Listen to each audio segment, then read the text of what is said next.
Greg McKeown esensialisme. Esensi dalam terminologi filsafat didefinisikan sebagai sesuatu yang ada pada sesuatu, yang jika sesuatu tidak ada maka sesuatu itu menjadi tidak ada pula.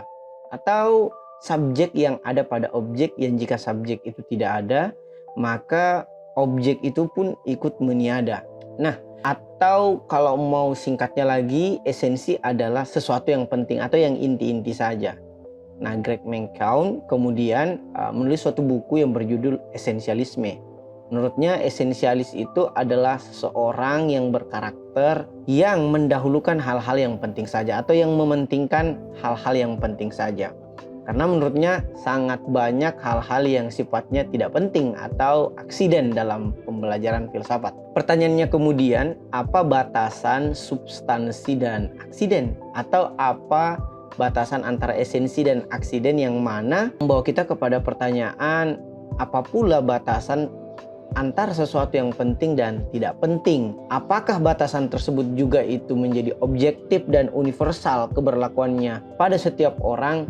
Nah, Greg McKeown menjelaskan kepada kita tentang cara-cara atau langkah menjadi seorang esensialis. Sebelum masuk ke dalam 3 langkah esensialis, McKeown menjelaskan dulu tentang hakikat dasar dari seorang manusia, yaitu kemampuan memilih. Memilih artinya menentukan sesuatu sesuai dengan kehendak manusia.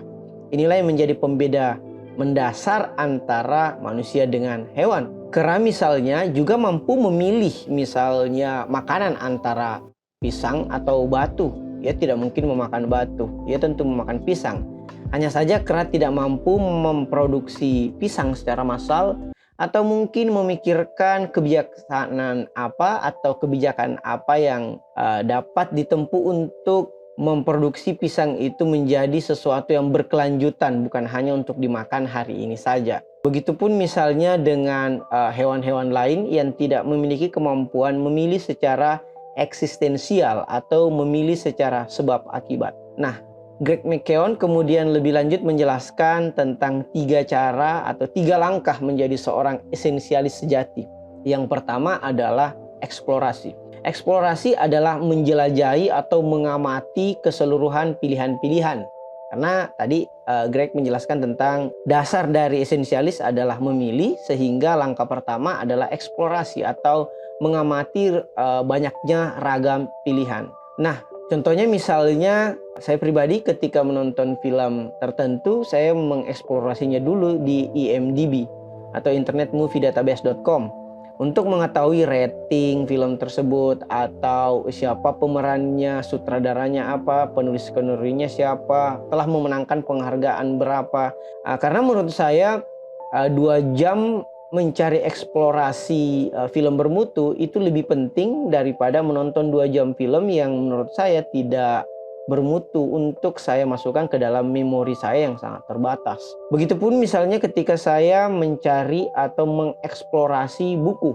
Saya kemudian mencari kumpulan buku-buku rekomendasi misalnya di Goodreads atau di Gramedia bestseller, baik itu di digital maupun di toko buku fisiknya, lebih lama daripada membaca itu sendiri. Kenapa? Karena ingatan kita sangat terbatas sehingga upayakan sesuatu yang masuk baik itu film ataupun buku adalah film atau buku yang bermutu atau berkualitas atau yang esensialis.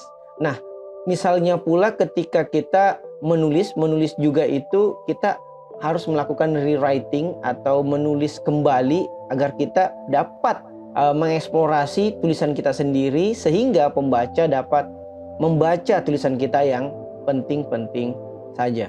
Nah, langkah kedua untuk menjadi seorang esensialis kata Greg adalah dengan mengeliminasi.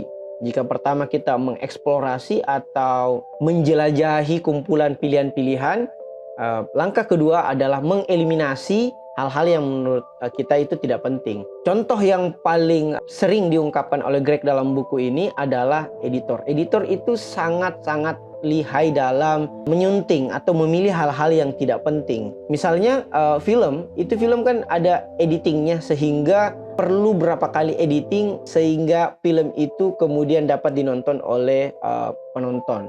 Sehingga pula ada nominasi terhadap editing terbaik suatu film. Begitupun dengan buku-buku juga ada editornya. Bahkan konten seperti sekarang ini juga ada editornya. Misalnya Bro Albar. Jadi di tangan Bro Albar lah yang kemudian mengeliminasi hal-hal yang tidak penting dari video ini, sehingga dapat teman-teman akses. Nah, langkah ketiga dari seorang esensialis adalah mengeksekusi. Ini yang paling penting. Eksekusi adalah menjalankan apa yang telah kita eksplorasi, apa yang telah kita eliminasi, kemudian kita jalankan atau kita eksekusi.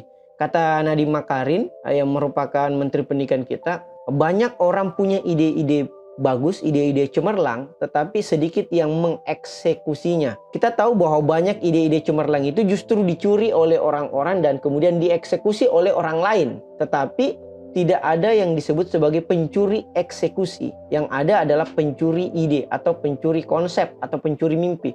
Tapi pencuri eksekusi itu tidak ada. Siapa yang pertama mengeksekusi, even itu idenya siapapun, maka dialah yang kemudian berhak misalnya mendaftarkannya di Haki atau dianggap sebagai penemu dari ide tersebut. Maka eksekusi menjadi ujung tombak dari suatu sikap seorang esensialis.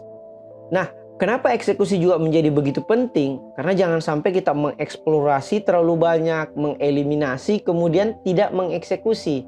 Jangan sampai kita jatuh pada apa yang kemudian disebut sebagai paralysis by analysis atau paralisis penyakit yang karena saking terlalu lamanya menganalisis, maka ia tidak mengeksekusi sama sekali. Hal ini juga dapat diterapkan misalnya dengan mencari kerja atau bahkan mencari jodoh. Kita mungkin terlalu banyak pilihan, terlalu banyak mengeksplorasi, scroll di sosial media, atau mengeliminasi, oh ini tidak cocok bagi saya, tetapi kita tidak eksekusi. Walhasil itu yang kemudian disebut sebagai paralysis by analysis. Nah, Greg McKeown kemudian menutup buku ini dengan langkah-langkah bijak untuk menjadi seorang eksekutor esensialis sejati, yaitu terapkan beberapa penyangga atau plan B jika eksekusi plan A kita itu tidak berhasil. Yang kedua adalah bagi eksekutor tersebut ke dalam tugas-tugas kecil. Karena tidak ada tugas yang berat jika kita membaginya ke tugas-tugas kecil, baik itu kita kerjakan bertahap atau kita bagi berdasarkan tim. Dan langkah bijak yang terakhir adalah fokus atau flow, yang mana kita kemudian mengalir dalam eksekusi tersebut. Nah, itulah 3 langkah menjadi seorang esensialis sejati dari Greg McKeown. Selamat menjadi esensialis, selamat mementingkan hal-hal yang penting saja. Ada pertanyaan? Assalamualaikum warahmatullahi wabarakatuh.